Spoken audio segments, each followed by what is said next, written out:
আজকের এই ভিডিওতে দেখাবো কিভাবে পিক্সেল ট্যাবের আজকের কম্বো সমাধান করবেন এবং আপনারা লেভেলগুলো আপডেট করবেন। লেভেলগুলো আপডেট করার প্রয়োজন আছে। প্রথমে রিওয়ার্ড এসে আমরা ডেলি রিওয়ার্ডটা ক্লেম করে নিব। তো ডেলি কম্বো প্রথম কার্ডে বসবে একদম শেষের লাইনে 3 নাম্বারটি, যেটা কি বলে ওয়াটার কালার আছে আর কি, স্কাই কালার।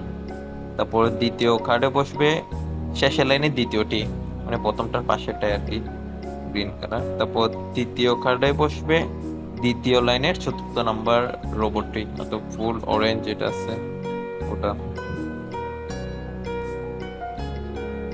আর চতুর্থ কার্ডে বসবে প্রথম লাইনের দ্বিতীয়টি, যেটাতে একটু দেখবেন ধোঁয়া বের হচ্ছে, ওইটা আপনারা ভালোভাবে দেখে তারপর চেক দিবেন। আমার 100% হয়ে গেছে, 10 মিনিট পয়েন্ট পেয়ে গেছি। আর আপনারা এটা শুধু কম্বো আর এরকম ট্যাপ করে খেললে হবে না, মানে 8 ঘন্টা পর এসে শুধু ক্লেম করলে হবে না, আপনাদের প্রফিট পার আওয়ারটাও বাড়াতে হবে। এখানে আপনারা প্রফিট পার আওয়ার বাড়ানোর জন্য দেখেন আমার এখানে 5.44 আছে, আমি আর বাড়াচ্ছি না আপাতত, ওই জন্য বাড়াবো। ফাইটে চলে আসবেন, এসে আপনারা শুধু একটা রোবট না, এখানে অনেকগুলো রোবট কিনবেন। আমি অনেকগুলো কিনছি, কীভাবে কিনছি এটা আপনাদের দেখাচ্ছি। প্রথমে পাশে একটু স্লাইড করে বাই নিউ প্যাড দিয়ে কিনে নেবেন একটা, মানে এখানে বাই দিলে কিনা হয়ে যাবে একটা। তারপর এগুলো লেভেল আপডেট করবেন। দেখেন আমার প্রত্যেকটা 19 লেভেলে আছে, আমি প্রায় 6-7টা আছে আমার, সবগুলো আমি 19 আর 20 লেভেল করে রাখছি। আপনারা এরকম করে রাখবেন।